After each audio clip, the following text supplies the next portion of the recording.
Bienvenue sur Philosophie bouddhiste, l'espace où les enseignements anciens rencontrent les défis modernes. Ici, nous explorons la sagesse du Bouddha pour cultiver la paix intérieure, la compassion et l'épanouissement. Le réveil sonne. Déjà, ton esprit bondit. La journée commence avec ses urgences, ses obligations, ces petites tensions qui s'empilent comme des papiers qu'on laisse traîner sur un bureau trop plein. Les messages s'accumulent. Les attentes d'être aux autres deviennent des poids invisibles. Et quelque part en toi, un vide discret grandit. Ce vide, ce n'est pas l'ennui. C'est cette sensation sourde que quelque chose manque. Un calme, une clarté, une paix que tu ne trouves plus. La modernité nous a promis l'abondance, la vitesse, la connexion. Mais elle nous a aussi volé quelque chose de précieux. La capacité de se détacher, de laisser couler, de faire confiance au flux naturel des choses. On ne nous a jamais appris à lâcher prise, seulement à s'accrocher à nos projets, nos résultats, nos histoires, nos blessures. Et pourtant, dans les coins silencieux d'un monde ancien, le bouddhisme nous offre un antidote à cette suffocation intérieure. Le détachement, dans sa forme la plus pure, ne signifie pas renoncer à tout. Il ne s'agit pas d'un dégoût de la vie ou d'un rejet des émotions.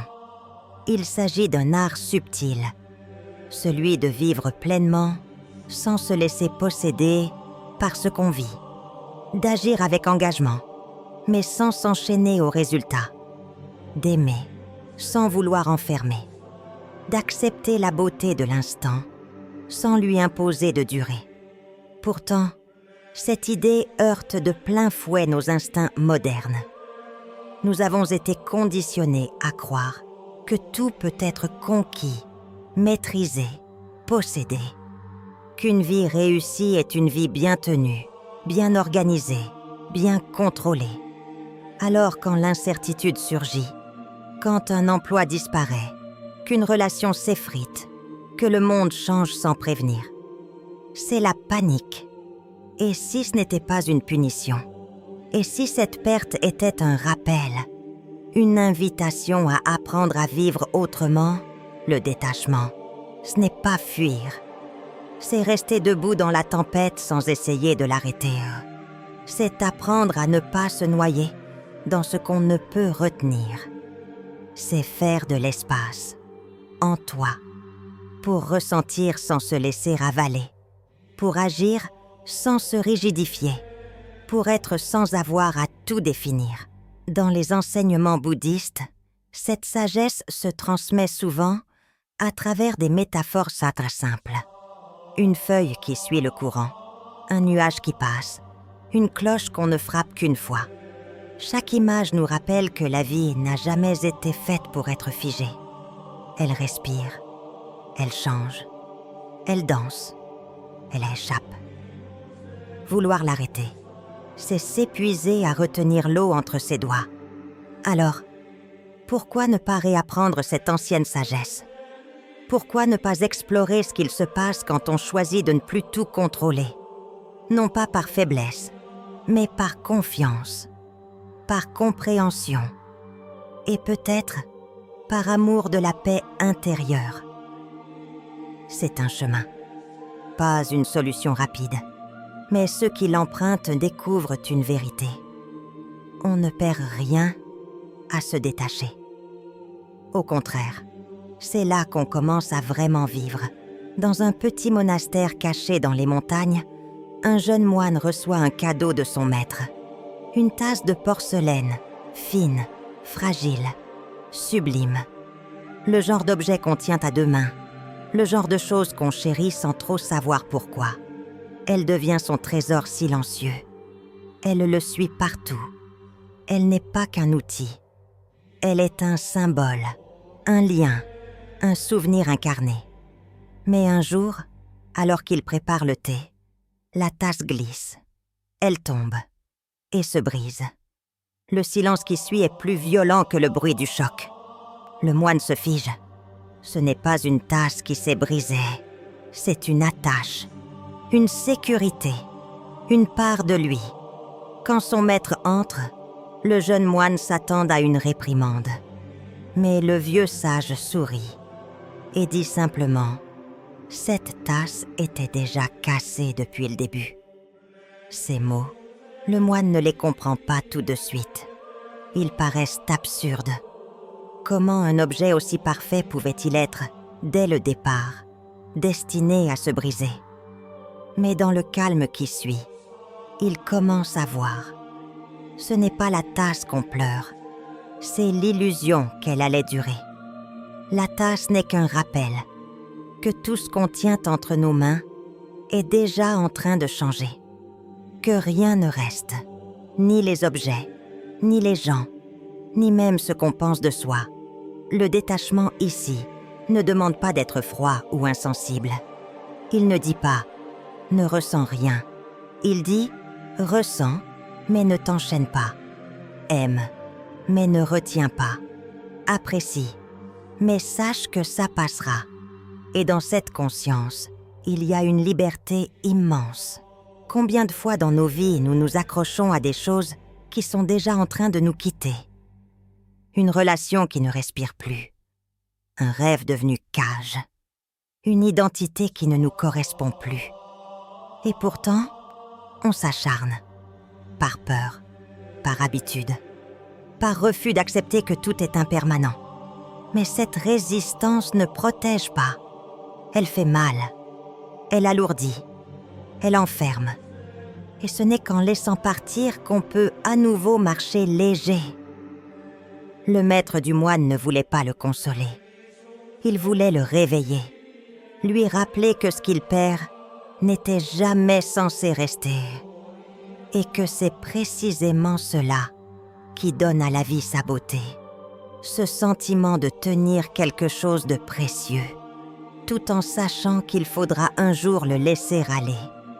La tasse brisée devient alors plus qu'un accident, elle devient un enseignement. Elle dit « Ce que tu perds t'enseigne. Ce qui se brise révèle ce que tu étais prêt à perdre. Et ce qui reste, c'est toi. Toujours capable d'aimer, toujours capable de continuer. » Le mot « détachement » porte souvent une ombre froide. On l'imagine comme une coupure, un rejet, un mur qu'on érige entre soi et le monde.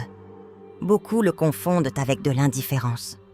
Pourtant, c'est tout le contraire. Le détachement authentique, celui que le bouddhisme enseigne, est un pont. Un lien libre. Une manière d'aimer plus profondément, parce qu'on n'essaie pas de posséder. Il ne s'agit pas de ne rien ressentir. Il s'agit de ne pas se laisser enchaîner par ce qu'on ressent. Il s'agit de faire de la place, non de fermer les portes. Ce que le détachement vient dissoudre, ce sont les nœuds invisibles. Ceux qu'on attache à nos désirs, à nos attentes, à nos fantasmes de contrôle. Ces nœuds nous disent qu'en disant que nous ne serons en paix que si telle chose se produit, ou si telle personne reste, ou si le monde obéit à notre volonté. Mais le monde n'est pas fait pour ça, et plus nous exigeons de lui, plus il nous blesse. Quand on détache, on ne rejette pas le monde. On apprend à le voir tel qu'il est, changeant, incertain, parfois doux, parfois dur. Et on choisit de marcher à côté de lui, plutôt que de vouloir le plier à nos désirs. Dans la tradition bouddhiste, cette posture s'incarne dans la méditation, mais aussi dans l'action. On agit, on crée, on aime, mais sans faire de tout cela une condition à notre paix. On ne lie pas son bonheur à des résultats qu'on ne contrôle pas. Ce genre de détachement demande du courage, parce qu'il nous met face à notre vide intérieur, à notre besoin d'être aimé, reconnu, sécurisé. Il nous force à voir ce que nous utilisons comme béquille émotionnelle. Mais une fois qu'on le traverse, c'est une libération.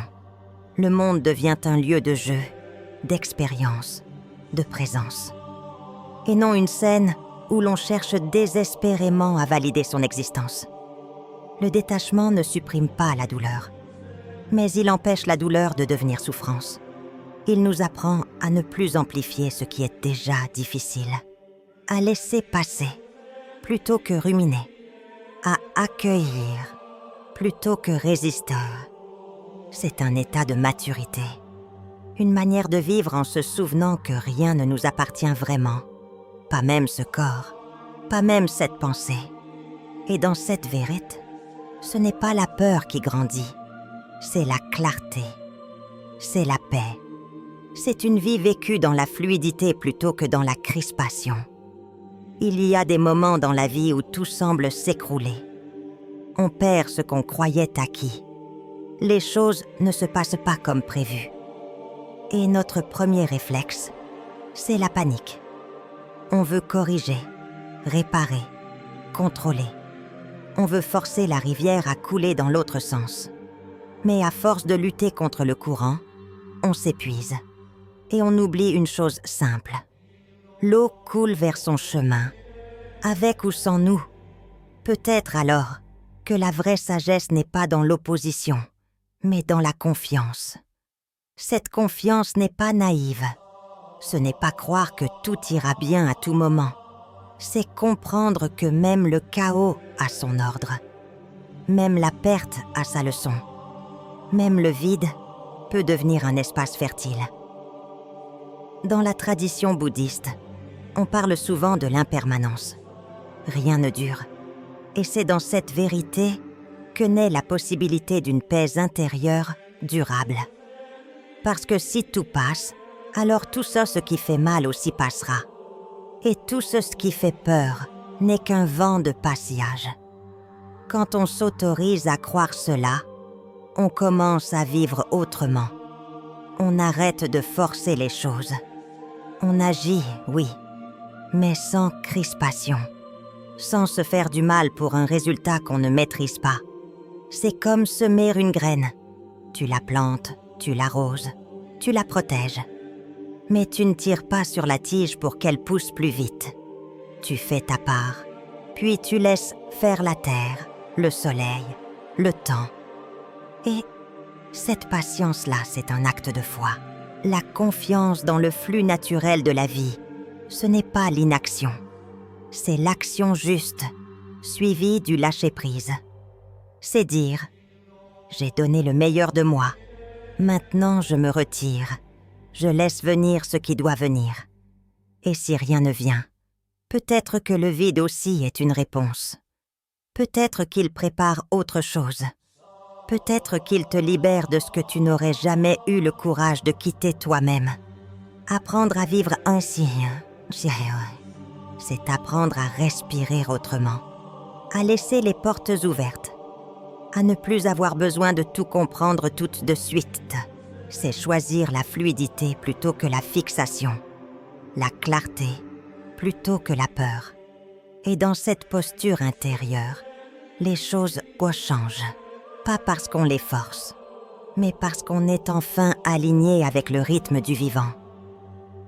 Ce n'est pas toujours facile de faire confiance à ce qu'on ne voit pas encore, mais c'est là que commence la vraie liberté. Ne plus se battre contre ce qui est, mais embrasser ce qui vient. Tu n'as pas besoin de tout contrôler pour avancer. Tu as besoin d'un cœur ouvert, d'un esprit calme et d'un peu de foi. Si tu veux aller plus loin dans cette exploration, continue avec nous. Le chemin ne fait que commencer. Tu as peut-être déjà ressenti ce moment étrange où, face à une situation que tu ne peux pas changer, ton corps veut encore résister. Mais quelque chose en toi commence à lâcher. Non pas par fatigue, ni par résignation, mais parce qu'il n'y a plus rien à faire, à expliquer, à argumenter. Juste à être là. C'est là que l'acceptation commence. Pas comme un choix de surface, mais comme une transformation intérieure, un relâchement profond. Et pourtant, dans un monde où on nous apprend à lutter, à performer, à obtenir des réponses à tout, accepter semble souvent une trahison. Comme si renoncer à contrôler, c'était abandonner. Mais c'est l'inverse. Accepter, c'est la forme la plus pure de puissance intérieure. C'est regarder la réalité en face, avec clarté, avec intégrité, sans fuir, sans l'enrober, sans lui résister. C'est dire « c'est comme ça » et je choisis de ne pas me faire mal avec ce que je ne peux pas changer. C'est refuser de gaspiller son énergie dans une guerre contre l'inévitable. Il y a un passage souvent cité dans les cercles bouddhistes, racontant l'histoire d'un disciple venu voir son maître, le cœur chargé de colère. Il lui dit « Ma vie est un chaos, rien ne va comme je le souhaite. Je suis à bout. » Le maître le regarde avec une compassion tranquille, puis lui répond « Tu souffres parce que tu résistes à ce qui est. Tu veux que la vie suive ton plan, mais elle suit le sien. » Ce moment est fondamental.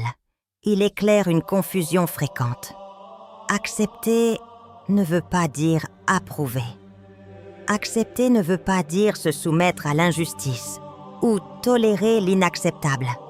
Accepter, c'est d'abord reconnaître. Voir ce qui est là sans le nier.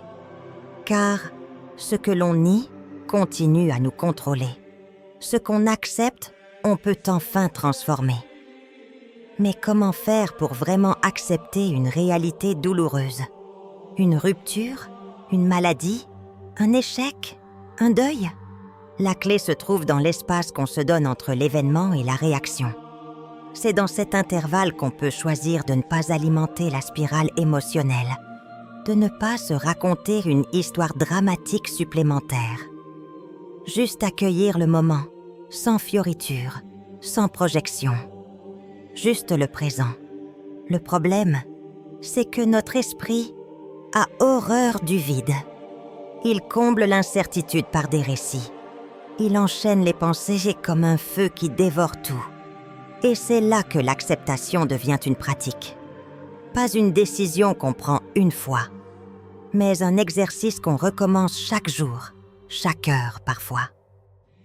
Cela demande du courage, parce que pour accepter, il faut être prêt à perdre ses illusions. Il faut être prêt à rencontrer le réel, nu, sans filtre. Mais il y a une paix incroyable dans cette nudité. Une vérité qu'on ne trouve pas ailleurs. L'acceptation permet aussi de mieux agir.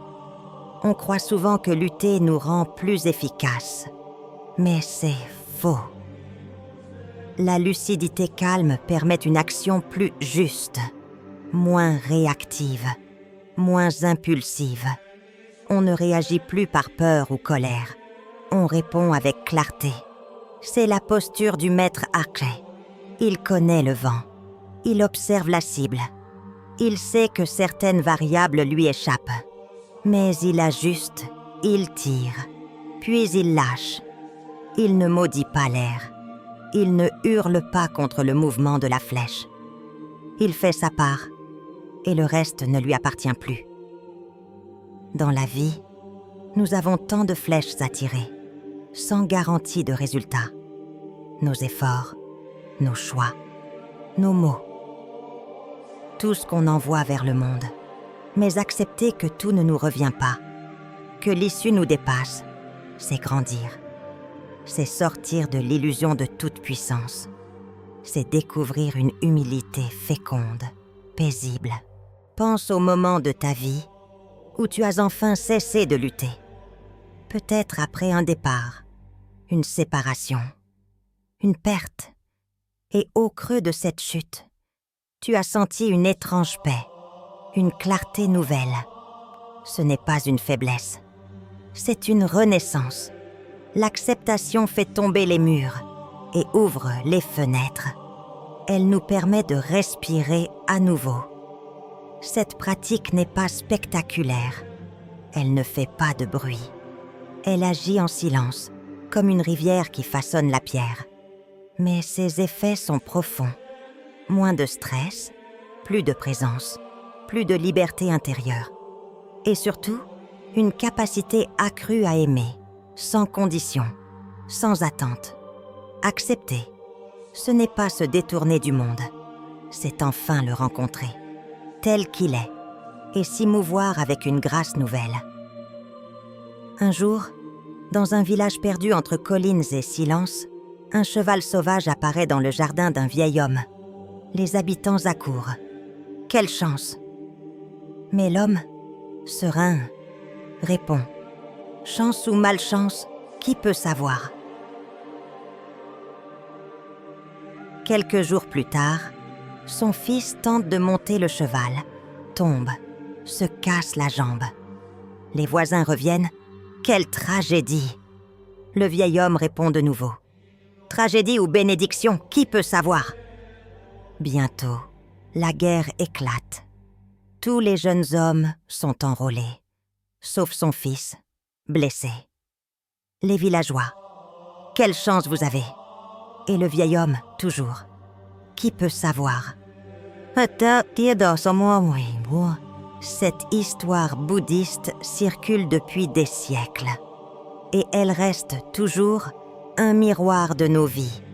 Elle nous dit, ce que tu vis aujourd'hui comme une perte, une injustice, une erreur, pourrait bien être la graine d'un bienfait que tu ne peux pas encore voir. Combien de fois avons-nous pleuré ce que nous devions en fait bénir? Un échec qui nous a redirigés, une rupture qui nous a libérés, une fermeture qui a ouvert une autre voie. Mais nous avons tendance à juger trop vite, à vouloir des réponses immédiates, à coller des étiquettes sur tout. Bien, mal, succès, échec.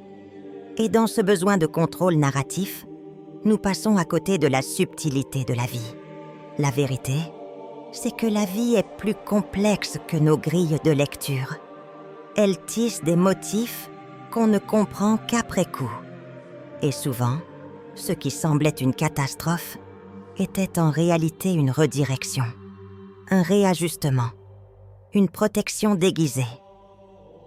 Cela demande une foi profonde, pas dans un destin écrit, mais dans une intelligence du vivant, dans une sagesse qui dépasse nos certitudes.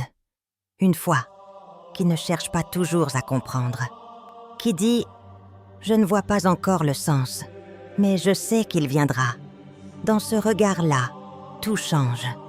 Le présent cesse d'être un jugement permanent. Il devient une étape, une séquence, une note dans une symphonie plus vaste.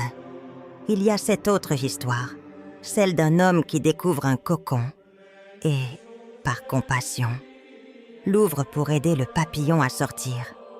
Mais en l'aidant, il le prive de la lutte nécessaire pour renforcer ses ailes.